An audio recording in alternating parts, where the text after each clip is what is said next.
కొన్నిసార్లు అనూహ్య రాజకీయ పరిణామాలు చాలా సింపుల్గా జరిగిపోతాయి.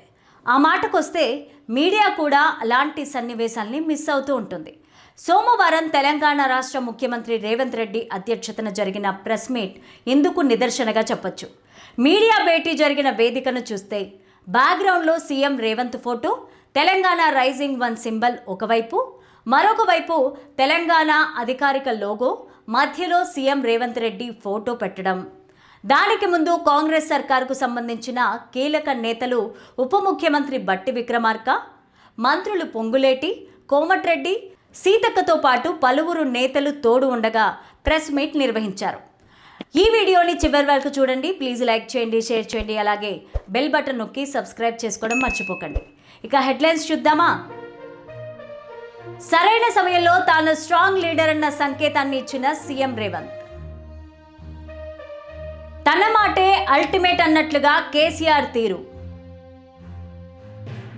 సీఎం రేవంత్ తీరు ఇంచుమించు కేసీఆర్ లాగే ఉంది. ఇక స్టోరీలోకి వెళ్తే, తెలంగాణ రాష్ట్ర ముఖ్యమంత్రిగా రేవంత్ రెడ్డి బాధ్యతలు చేపట్టిన నాటి నుంచి ఇప్పటి వరకు జరిగిన ప్రెస్ మీట్లు చూస్తే తనతో పాటు మిగిలిన వారికి కూడా మాట్లాడించే అలవాటు సీఎం రేవంత్కి ఉండేది. అందుకు భిన్నంగా తాజా ప్రెస్ మీట్లో సీఎం రేవంత్ మాత్రమే మాట్లాడడం, మిగిలిన వారంతా మౌనంగా ఉండడమే కాదు, మీడియా అడిగిన ప్రశ్నలకు సీఎం రేవంత్ అంతా తానే అన్నట్లుగా వ్యవహరించారు. ఒక విధంగా వేదిక మీద చాలామంది ఉన్నా తిరుగులేని లీడ్ను రేవంత్ ప్రదర్శించి తన ఆధిక్యతను చెప్పకనే చెప్పేశారని చెప్పాలి. రేవంత్ సర్కార్ ఏర్పడిన 2.5 ఏళ్లకు ఇలాంటి సీన్ తొలిసారి కనిపించిందని చెప్పాలి. రేవంత్కు ముందు ముఖ్యమంత్రిగా ఉన్న కేసీఆర్ను ఈ సందర్భంగా గుర్తుకు తెచ్చుకోవాలి. తొలిసారి సీఎం రేవంత్లో కేసీఆర్ కొట్టొచ్చినట్లు కనిపించారని చెప్పాలి. 10 ఏళ్లు సీఎంగా ఉన్న సందర్భంగా కేసీఆర్ ఏదైనా కీలక ప్రెస్ మీట్ పెడితే ఆ మీడియా భేటీలో గులాబీ బాస్ కేసీఆర్ అంతా తానే అన్నట్లుగా వ్యవహరించేవారు. తన మాటే అల్టిమేట్ అన్నట్లుగా ఆయన తీరుండేది. తాజాగా సీఎం రేవంత్ తీరు ఇంచుమించు అలాగే ఉండడం గమనించాలి.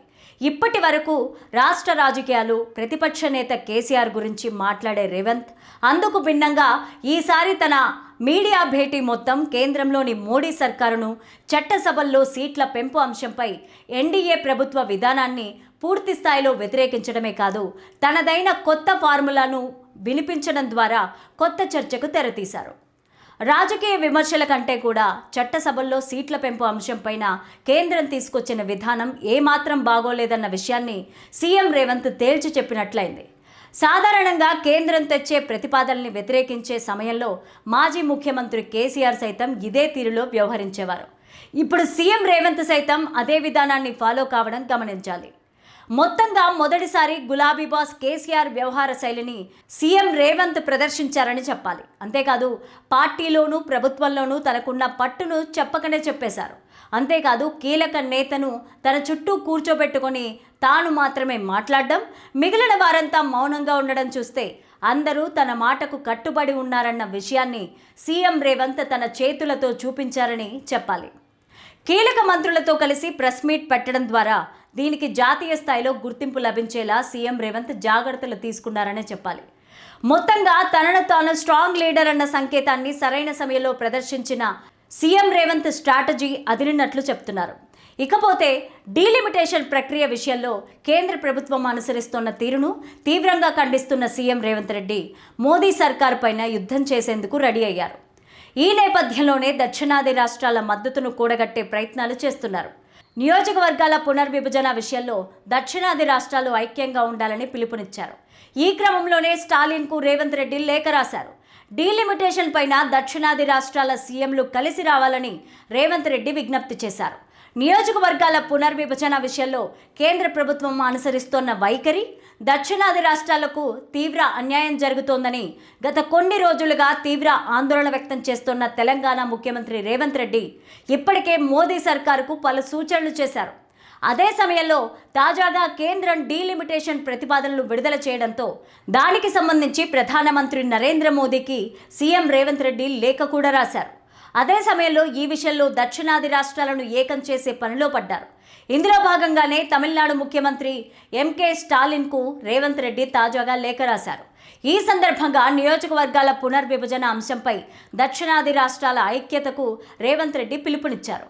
జనాభా ప్రాతిపదికన కేంద్ర ప్రభుత్వం లోక్సభ సీట్లను పెంచితే జనాభా నియంత్రణను ఖచ్చితంగా అమలు చేసిన దక్షిణాది రాష్ట్రాలకు భారీగా అన్యాయం జరుగుతుందని స్టాలిన్కు రాసిన లేఖలో రేవంత్ రెడ్డి ఆందోళన వ్యక్తం చేశారు.